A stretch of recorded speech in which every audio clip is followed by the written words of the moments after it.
네, 밤사이 시장에서는 어떤 일들이 있었을지요. 국채 시장이 상당히 들썩거리면서 증시의 투심에도 영향을 미치고 있습니다. 명민준 그리고 이나연 외신캐스터와 함께 시장 곳곳의 이야기 정리해드리겠습니다. 자, 명민준 캐스터, 네. 미국 증시 마감 상황 전해주시면서요. 국채 시장 관련한 외신도 시장 좀 읽는 차원에서도 정리를 해주시면 좋겠습니다. 네, 글로벌 국채 시장의 조울증에 오늘 증시가 또 힘들어했던 하루였습니다. 이 전체적인 하락권에서 마무리하는 모습이었는데요. 다우존스 같은 경우는 0.2% 낙폭을 조금 줄인 채로 18,068포인트를 기록했고요. 기술주 중심의 나스닥은 상대적으로 0.35% 낙폭이 조금 큰 상태로 4,976포인트의 거래를 마쳤습니다. S&P 500 같은 경우는 장 마지막에 2,100선을 내주면서 2,099포인트의 거래를 마치는 모습을 보였습니다. 자, 오늘 하루 흐름 함께 살펴보도록 하겠습니다. 장 마지막에 조금 만회를 하면서 결국에는 약보합권에서 만회하는 수준을 보였는데요. 먼저 오늘 국채 시장에서는 글로벌 국채 시장에서는 투매가 일어났습니다. 이로 인해서 국채 수익률이 또 급등하는 양상을 보였는데요. 6개월 내 최고치를 기록하고 다시 내려오면서 증시는 조금 만회하면서 낙폭을 더 확대했다는 평가가 나오고 있습니다. 자, 미국 내 경제 지표로는 4월 이 소기업 낙관 지수가 96.9를 기록을 하면서 기대 이상으로 나타났는데요. 이로 인해서 증시에 큰 타격은 증시에 큰 호재는 아니었던 걸로 받아들여지고 있습니다. 또한 고용 보고서 중에 하나, 이 졸츠가 발표가 됐습니다. 옐런 의장이 집중하는 이 고용 보고서, 졸츠로는 이 3월 구인이 예상치를 하회하면서 크게 부진한 것으로 나타났는데요. 하지만 증시에는 크게 영향을 미치지 않은 것으로 판단이 되고 있습니다. 자, 외신 하나 살펴보도록 하겠습니다. 이 시장의 방향성 뚜렷하게 잡히고 있지는 않습니다. 미국 증시는 물론 유럽과 상품 시장도 변동성이 더 커진 모습인데요. 이 차트를 통해서 한번 함께 확인을 해보도록 하겠습니다.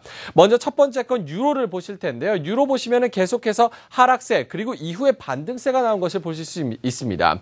ECB의 양적 완화 이후 쭉 하락하면서 12년 내 최저치를 또 기록하기도 했는데요. 이 달러와의 1대1 패러티 이야기도 나왔었습니다. 최근에 미국 고용보고서 부진에 유로존 경제 반등 이야기가 겹치면서 다시 급격한 상승세를 이뤄나가고 있는데요. 그럼 유럽 경제는 좋다고 계속하는데 독일 증시 같은 경우는 왜 하락세를 보이는 걸까요? 독일 증시 이 12년 내 최고치를 기록을 하고 4월 신고가 경신 이후에 쭉 하락세를 보이고 있는데요. 특별한 이유가 없다, 악재가 없다는 게 시장의 궁금증을 자아내는 그런 모습을 보이고 있고요. 심지어 독일의 국채 수익률도 상승을 하고 있기 때문에 더 이상하다라는 평가가 나오고 있습니다. 자, 이 미국 국채 수익률 보실 텐데요. 오늘 증시에 문제가 됐었던 국채 수익률입니다. 이 4년 내 최장기간 상승세를 계속해서 이어오고 있는데요. 자세한 이유 같은 경우는 나오지 않고 있습니다. 이 전문가들은 1분기 경제 부진이 일시적이다라고 베팅하는 투자자들이 늘었기 때문에 투배가 나온 것이라고 평가를 하고 있고요. 다른 전문가들 같은 경우는 유럽의 양적 완화가 이 국채가 크게 올릴 것이라는 기대가 과도해된 점이 결과적으로 국채 시장의 투매를 불러일으켰다라는 평가를 나오고 있습니다. 마지막으로 국제 유가입니다. 약달러, 중동 리스크 완화, 미국에서 또 공급이 축소가 되면서 계속해서 상승세를 이어오고 있는데요. 7주 안에서 6주 연속 상승세를 이어오고 있습니다. 특히나 미국에서 17주 만에 공급이 감소됐다라는 소식이 나온 이후에 급격한 상승세를 이뤄오고 있는데요. 하지만 오펙에서 내부 보고서가 이 유가가 배럴당 $100 아래로 유지될 것이다라는 내부 보고서가 유출된 점, 그리고 이란이 경제 제재가 풀리면 앞으로 얼만큼 유가가 더 많이 풀릴지, 유가가 상승할지에 대한 변동성도 예측하기 어렵다라는 평가가 나오고 있습니다. 자, 이렇게 글로벌 증시 그리고 글로벌 국채 시장의 상품 시장까지 변동성이 크게 커진 상황입니다.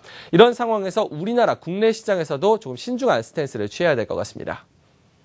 바로 이어서 이나연 외신캐스터, 이 그리스가 IMF의 부채를 어제 상환을 했죠. 자, 그 이후에 아직은 넘어야 될 상당히 많은데 그리스 내부 인사들의 입을 통해서 어떤 이야기 나오고 있는지 정리해 주셨다고요? 네, 그리스가 이제야 한숨 돌렸습니다. IMF의 만기일보다 하루 전에 부채를 또 상환했고요. 또 유로존 재무장관회의에서 어느 정도 진전이 있었다라고 밝히면서 외신들은 그리스가 IMF라는 허들은 넘었다. 하지만 아직은 안심할 때는 아니다라는 의견인데요. 오늘은 로이터 통신을 통해서 그리스 강요회의 현장으로 함께 가보겠습니다. Η κυβέρνηση έκανε πάρα πολλές υποχωρήσεις. Δεν νομίζω ότι έχει άλλα περιθώρια. Σε τελική ανάλυση θα έχει την ίδια τύχη που είχε ο Παπαντρέου, ο Σαμαράς, ο Παπαδήμος. Τι έκαναν αυτοί που έκαναν υποχωρήσεις? Βοήθησαν την οικονομία? Οι πολιτικές που ασκήθηκαν βοήθησαν την οικονομία? I have an optimism. I am optimist about the negotiation, the end of the negotiation at this term. I think logic and sensitivity, in a way, the common sense will rule. We have lost a lot of time. We are on a better track now, but I think there is a lot of distance until between Greece, the Greek government, and our European partners. I hope that Mr. Tsipras will understand that the benefit of our country is to close the deal as fast as possible. 양보를 더 해서는 안 된다. 협상에는 낙관적이다. 또 이미 시간을 많이 지체했기 때문에 빨리 협상을 끝내야 한다. 이렇게 3가지 정도로 요약할 수 있겠는데요. 또 어제 끝난 유로존 재무장관 회의에서 분명 유로존과 그리스 간의 협상에 어느 정도 진전이 있었다라고 밝혔지만 여전히 앞으로 넘어야 할 장애물은 많은 것 같습니다. 자, 명민준 캐스터와 함께 그 외 시장 마감 상황 알아보겠습니다. 유럽 증시 채권 시장이 들썩이면서 상당히 큰 폭의 하락을 겪었는데요. 먼저 미국 시장의 업종별 상황부터 들어볼까요? 네, S&P 500 섹터별 흐름부터 조금 살펴보도록 하겠습니다. 그래프로 좀 살펴볼까요? 먼저 어제 이 급격한 하락했던 에너지주가 오늘 반등에 성공한 모습이었습니다. 오늘 홀로 강세권에서 거래를 마치는 모습이었고요. 반대로 오늘 자재주가 1% 넘는 약세를 보였습니다. 라이온델바젤, 다우케미컬 등이 1%대 약세권에서 거래를 마치는 모습을 보였습니다. 자, 유럽 시장으로 넘어가 보도록 하겠습니다. 유럽 쪽, 이 유로존 채권 시장에 불어닥친 투매가 이 유로존에 대한 불안감을 키우면서 증시는 하락세로 마쳤는데요. 이 프랑스와 독일 같은 경우는 1%에서 1.7%까지 하락하면서 마감을 했고요. 그리스는 최근에 이 유럽 증시와 조금 다른 엇갈림 행보를 보고 있습니다. 1%대 오늘은 상승하면서 마감을 했고요. 이 스페인과 이탈리아 0.8%에서 1% 내외 하락폭으로 마감하는 모습을 보였습니다. 자, 상품 시장으로 넘어가 보도록 하겠습니다. 상품 시장에서 오늘 가장 큰 이슈는 바로 국채 수익률이었습니다. 이 결국에는 0.8%대 마이너스권에서 거래를 마쳤는데요. 이 국채 수익률에 대한 변동성 이나연 캐스터가 조금 자세하게 전해드리도록 하고요.